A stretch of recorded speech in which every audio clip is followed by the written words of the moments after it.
ask you to just really open up to what you're hearing today. Because the faces that you're seeing and the stories that you're hearing, it's not just a few small folks we could scrap together to bring in today.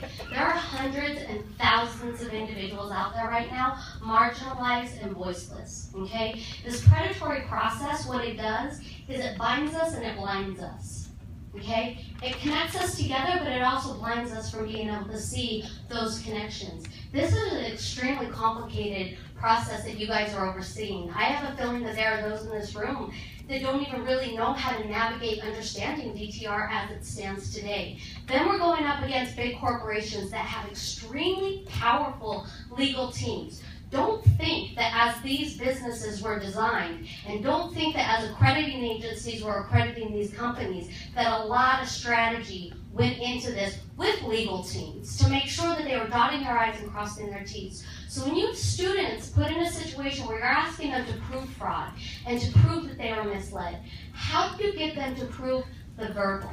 How do you get to prove what happened outside of the signed documents? How do you get them to prove that as they click through forms, then no, you knew what you were signing up for, you're just being irresponsible? How do you prove that?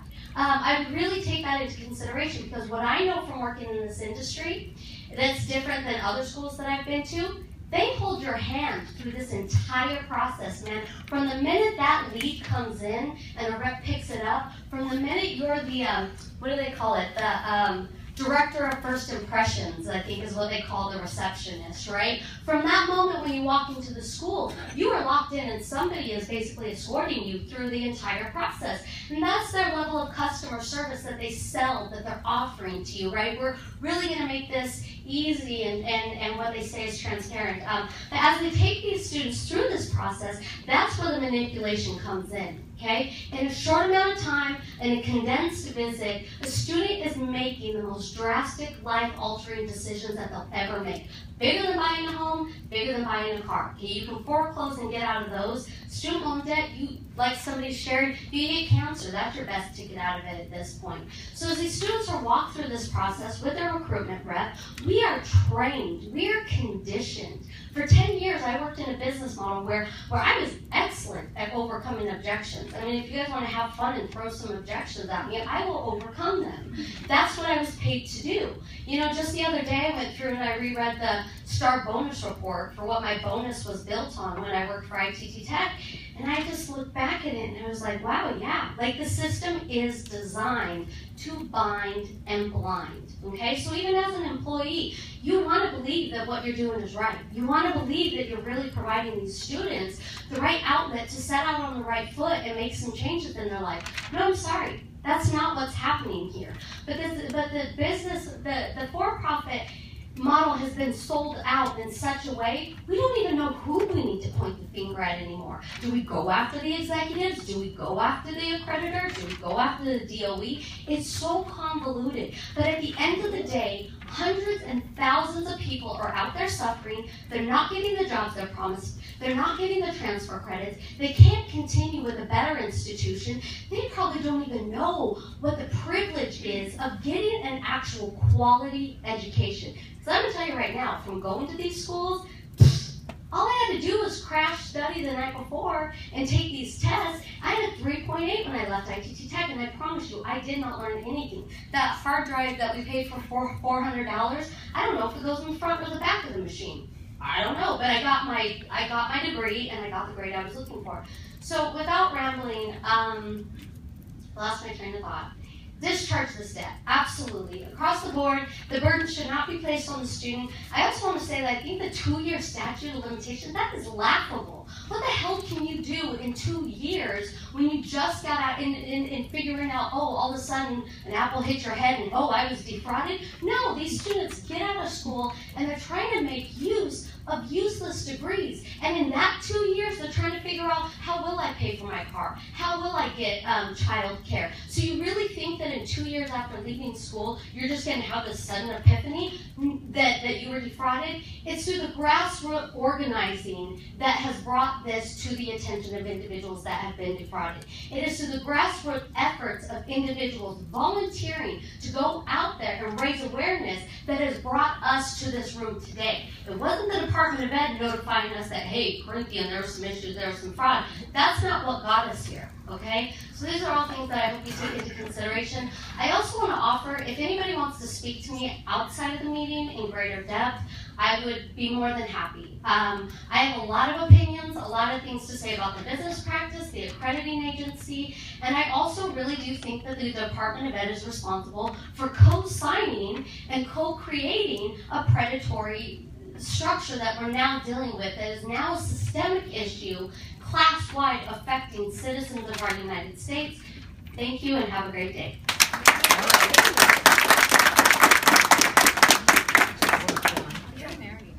Karen Clark. No, She already went. already. She already went. Sorry. Pam Hunt.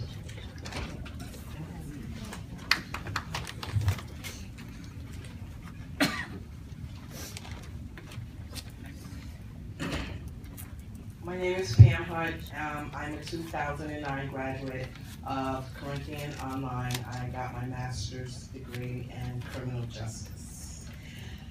Why I believe my student loan should be discharged legally, because it's the law. According to the Higher Education Act of 1965, Section 455H, I, as a student, may assert as a defense against repayment any act or omission of the school I attended that would give rise to a cause of action against the school under applicable state law.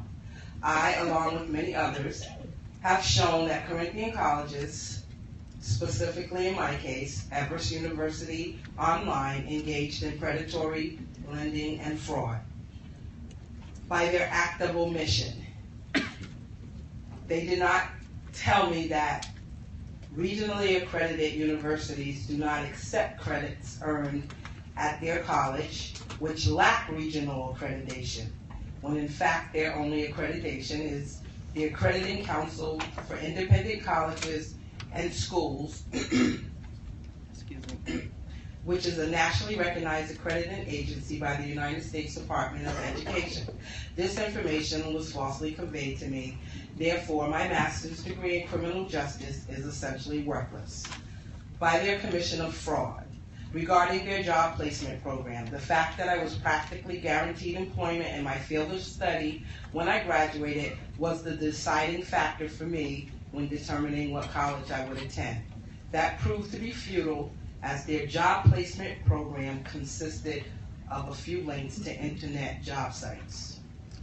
By their predatory practice of targeting minorities, specifically Black Americans, for-profit colleges are inherently racist in that while colleges in the mainstream sector has had a minimal 24% increase in Black enrollment, the for-profit sector has had a whopping 264% increase, with twice the average debt for these students.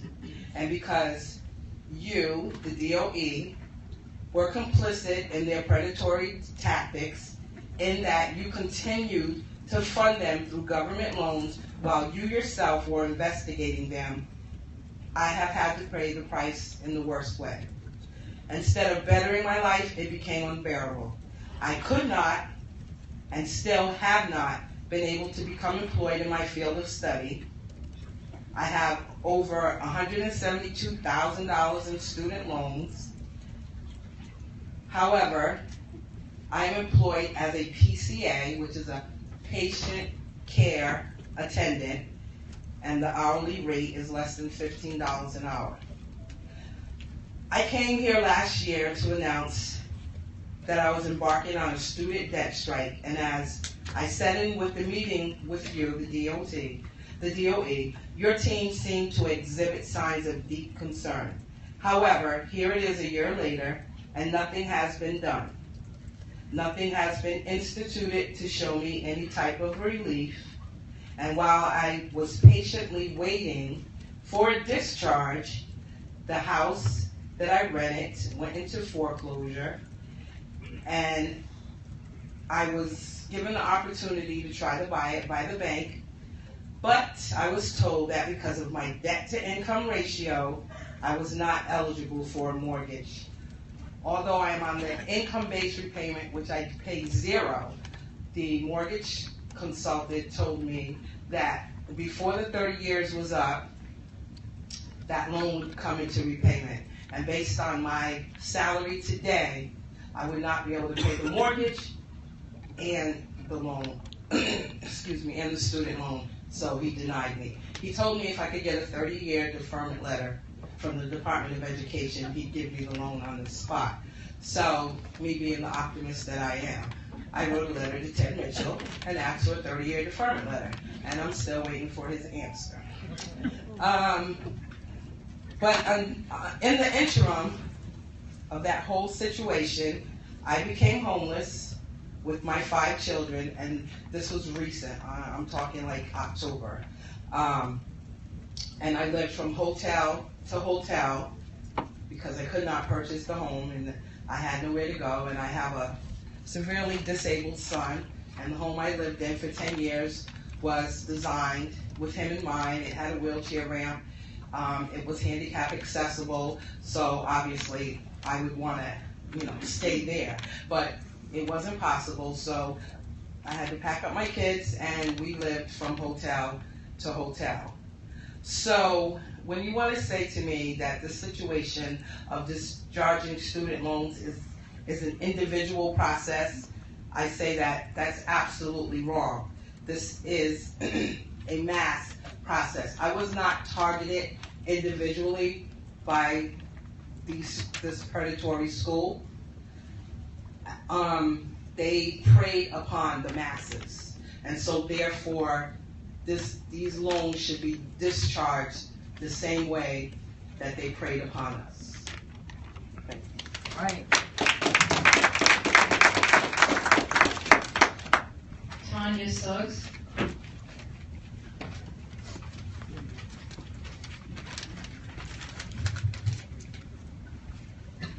Good evening, everyone. I attended Everest University online. I have a 2-year degree. I'm currently $40,000 in debt.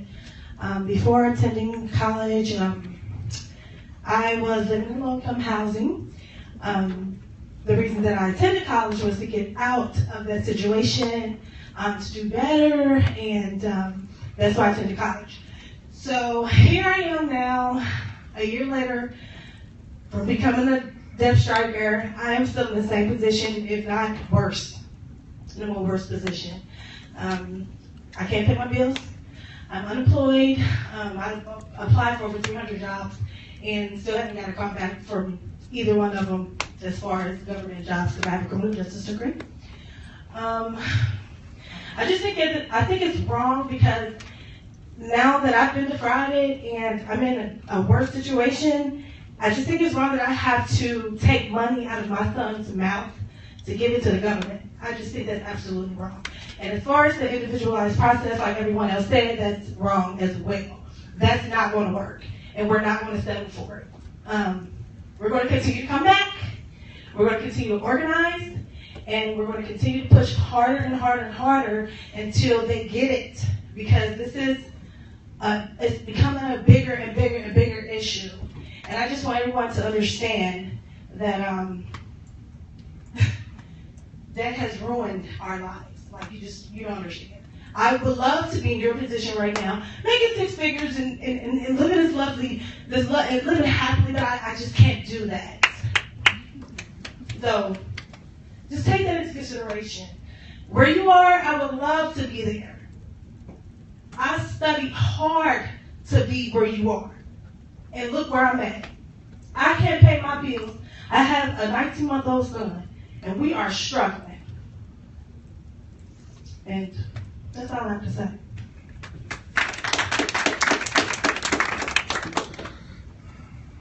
Mackenzie Vasquez.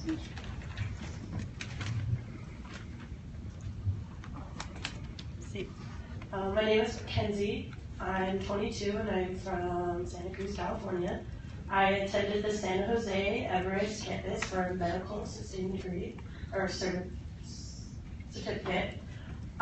Just like everybody else, I fell victim to all of the so-called promises they were going to make me. I was told that I would be making this. I was basically laid out. I came in for a showing of the so-called school. I was instantly taken into a room where the lady who was signing me up, or did not know at that time, sat me down, opened up some papers, and said, "Here's why do you want to go to school?" And I said, "Well, I want to provide for myself. I want to have a family. I want to be an adult. I want to be a part of the American dream." And she told me, "Well, great. Look at what you could be making." And she points at this big number. All our students that graduate from here, they make this. 9 months. 9 months. That's it.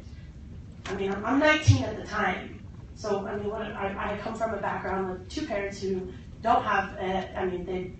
One with a GED and one that just graduated high school. So I have no understanding of what I'm getting into, but at the same time, I'm not going to question the educational system. I mean, at this point, I don't think that I'm going to be taken advantage of.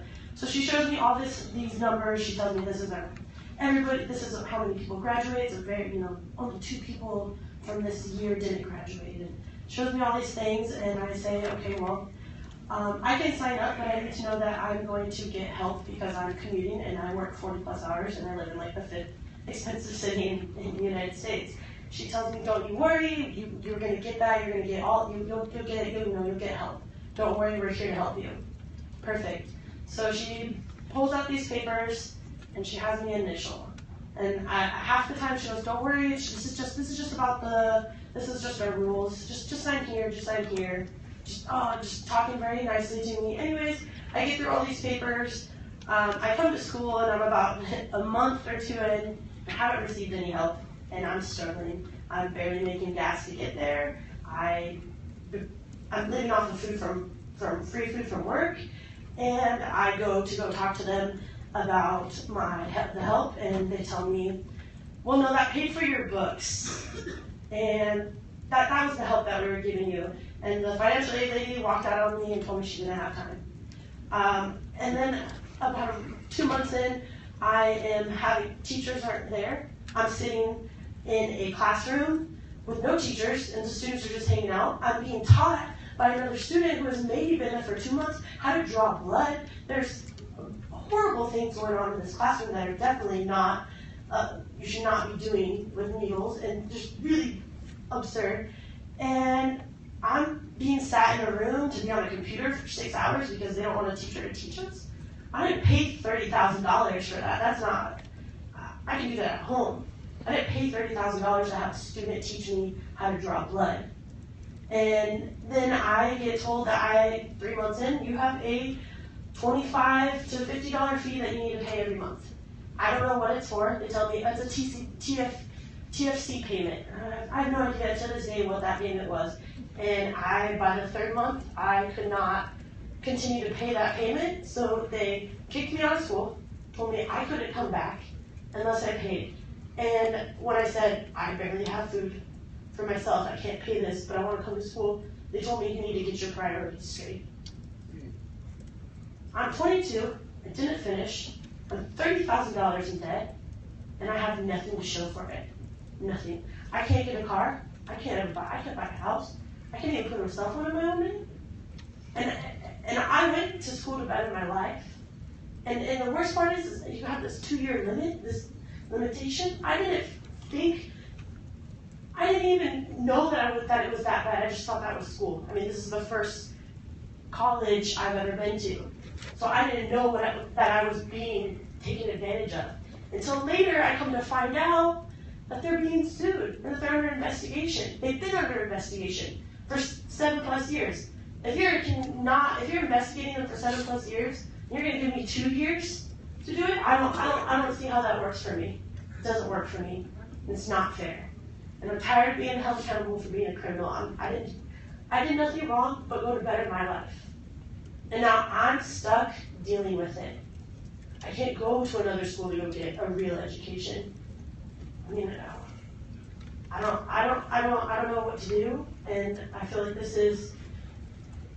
you allow this to happen, and I feel like it's time that you take responsibility and acknowledge what happened. I mean, I went to a school with primarily, in the whole school, there was maybe 2 to 3 white people, and the rest of us were Hispanic and black.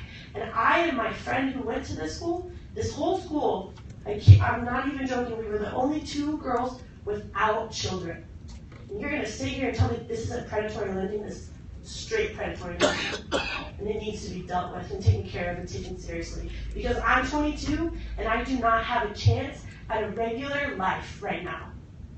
I'm struggling to meet ends meet. I'm 22 years old. It's messed up. And if you guys don't do anything about it, understand that we will continue to organize, and we will continue to grow, and our voices will be heard. And that's it.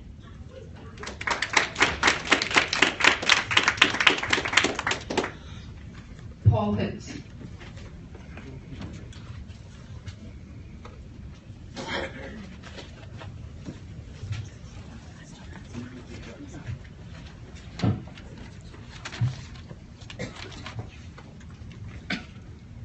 My name is Paul Hicks. I've been in public service for over 30 years. That includes the Texas Army National Guard, Texas State Guard, and Texas Department of Corrections. I've been in public service my whole adult life. I'm looking out for others and protecting other people at all costs. I saw the Everett University commercial on TV many times, and it sounded so promising.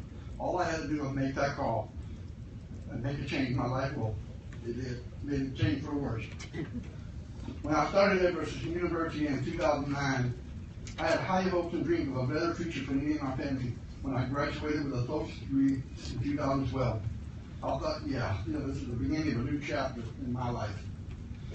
I also even got my 2 older children to sign up school, try to get them the advantage to go somewhere. Well, my hopes and dreams were put on hold. For 3 years after graduation, the college refused to give me my diploma because the one I worked for and earned because of alleged balance of $648. Even after receiving $40,000 in federal loans and $12,000 in Pell Grants, when is enough? They lied about many things, from the price of the course, providing the necessary tools to complete the program, the time it takes to complete the program. They even said my hearing impaired wouldn't be an issue with some of hearing aids. This isn't a problem, don't worry, we'll cover it. They even withdrew me from school several times and claimed it was a mistake on their part. Okay. The Department of Education should have protected us from predators. As a public servant, I'm appalled that the Department of Education is still lining his pockets with our hard work and money that we deserve to have all our debt erased. The school in question was closed and sold off at heavy fine by the Department of Education. It is sold off in violating the laws of numerous states, and several members of Congress agree with us. 9 attorney generals agree also. The Department of Education is dragging its feet to get that last few dollars from the victims they helped create. I will fight with other students as part of the debt collective until our demands are met and justice is served. I should not have to fight for something so obvious. So please do us right and discharge the predatory loans.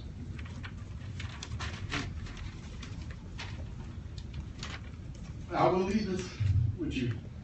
I'm going to show you $52,000 piece of paper does not work the bird cage. Paper you put in the bird cage. And this is what I think about the public education in the handling of the situation. I hope you did that.